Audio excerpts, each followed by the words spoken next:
சட்டவிரோத பண பரிமாற்ற தடை சட்டத்தின் கீழ் பதியப்பட்ட வழக்கில் அமைச்சர் செந்தில் பாலாஜியை அமலாக்கத்துறையினர் கடந்த ஜூன் 14ஆம் தேதி கைது செய்தனர்.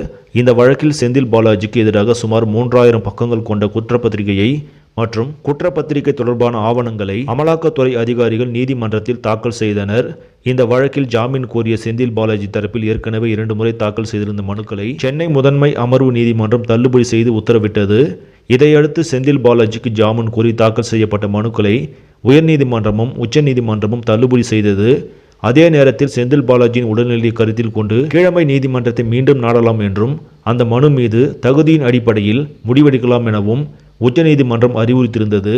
இதனிடையே அமைச்சர் செந்தில் பாலாஜி 3வது முறையாக தாக்கல் செய்துள்ள ஜாமீன் மனுவில் கூறியிருப்பதாவது: இந்த வழக்கில் அமலாக்கத்துறையால் கைது செய்யப்பட்டு 180 நாட்களுக்கும் மேலாக சிறையில் உள்ளேன். இருதய நோய் உள்ளிட்ட பிரச்சனைகளால் அவதிப்பட்டு வருகிறேன். நீண்ட நேரம் நிற்கவோ அல்லது ஒரே இடத்தில் அமர்ந்திருக்கவோ கூடாது என மருத்துவர்கள் அறிவுறுத்தியுள்ளனர். இந்த வழக்கில் சாட்சிகளின் வாக்குமூலங்கள் பதிவு செய்யப்பட்டு நீதிமன்றத்தில் தாக்கல் செய்யப்பட்டுள்ளது. அமலாக்கத்துறையும் வழக்கில் கைப்பற்றியுள்ள ஆவணங்களை தாக்கல் செய்துள்ளது. இந்த சூழலில் சாட்சிகளை நேரடியாகவோ அல்லது மறைமுகமாகவோ கலைக்க எந்த வாய்ப்பும் கிடையாது. நானோ அல்லது எனது குடும்பத்தினரோ சாட்சிகளை மிரட்டியதாகவோ அல்லது அவர்களுக்கு நிர்பந்தம் கொடுத்ததாகவோ இதுவரையிலும் எந்த புகாரும் இல்லை. கூடுதல் விசாரணை தேவை என அமலாக்கத்துறையும் கோரவில்லை.